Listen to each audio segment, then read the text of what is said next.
Hello students, good morning to all of you students. जैसे कि आपको पता है कि कल हमने पढ़ा था कि कवित्री जहाँ बता रही है कि मैं जीवन रूपी नाव को जो है वो कच्चे धागे की नाव को जो है वो खींच रही हूँ, ना जाने भगवान मेरी पुकार कब सुनेंगे और इस भवसागर से पार करेंगे, और जो भी प्रयास कर रही हूँ वो व्यर्थ जा रहे हैं, और बार बार जो है ईश्वर को प्राप्त करने की मेरे मन में चाह जो है वो घेरे हुए है। और सेकंड पैराग्राफ में बताया था कि अगर तू खाता रहेगा हे मानव, अगर तू खाता रहेगा तब भी तू ईश्वर को प्राप्त नहीं कर सकेगा। अगर तू कम खाएगा अर्थात खाएगा ही नहीं तो व्रत रखेगा तो इससे क्या तेरे मन में अहंकार पैदा हो जाएगा। सम खा अर्थात कम खाएगा तभी तू दूसरों के बारे में समझ पाएगा।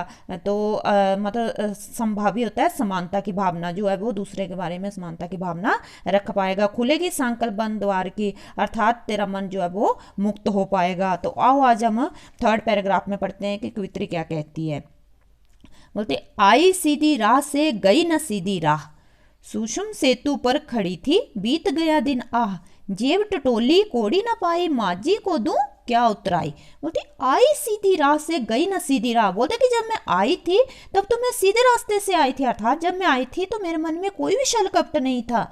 गई ना सीधी राह से, लेकिन जब मेरे वापस जाने का समय आया तो मेरे मन में जो है माया रूपी जाल जो है वो भर गया था, अर्थात छल कपट जो है मेरे मन में भर गया था, इसलिए मैं जाते समय जो है सीधे रास्ते से नहीं जा पा रही हूँ, अर्थात मैं ईश्वर को प्राप्त नहीं कर पाई। बोलता सुषम सेतु सेतु पर खड़ी थी बीत गया दिन। हाँ, सुषम सेतु क्या बताया हुआ, जहाँ सुषमना रूपी नाड़ी रूपी पुल है, मतलब सुषमना नाड़ी रूपी पुल है जे है हठ योग के अनुसार जो है शरीर के तीन प्रधान नाड़ियां हैं, इंगला पिंगला और सुषमना, जो कि नासिका के जो है मध्य भाग में है। इसको बोला है, बोलता है कि मैं सुषमना नाड़ी रूपी सेतु के ऊपर जो है वो खड़ी रही, बीत गया दिन रहा और मेरा दिन जो है वो बीतता गया था, समय जो है वो बीतता गया।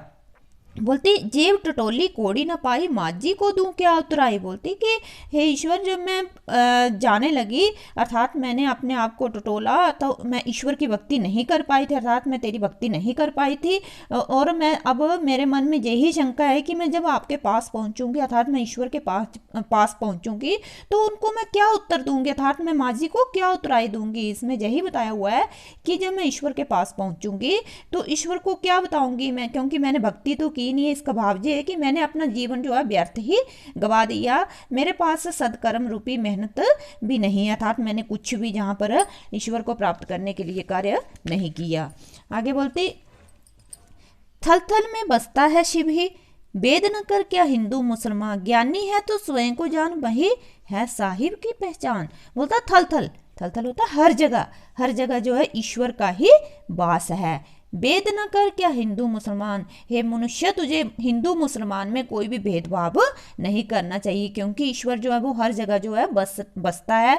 ज्ञानी है तो स्वयं को जान, अगर तू अपने आप को बड़ा विद्वान समझता है, ज्ञानी समझता है, तो पहले अपने बारे में पहचान कर ले, अर्थात अपने बारे में जान ले, वही है साहिब से पहचान। अगर तू अपने बारे में जान लेगा तो ईश्वर को प्राप्त कर सकेगा, अर्थात साहिब से पहचान तेरी हो पाएगी। अर्थात इसमें जहाँ यही बताया है कि अगर ईश्वर को प्राप्त करना चाहता है तो किसी प्रकार का हिंदू मुसलमान में कोई भी भेदभाव नहीं करना चाहिए, क्योंकि ईश्वर जो है सभी का एक ही है। तो स्टूडेंट्स, हमने ये पढ़ा है कि इसमें कवित्री क्या बताना चाहती है। जैसे पहले वाक्य में हमें कवित्री ने बताया है कि ईश्वर प्राप्ति के लिए जो मेरे प्रयास हैं वो व्यर्थ जा रहे हैं। दूसरे में बाहरी आडंबरों का विरोध किया हुआ है।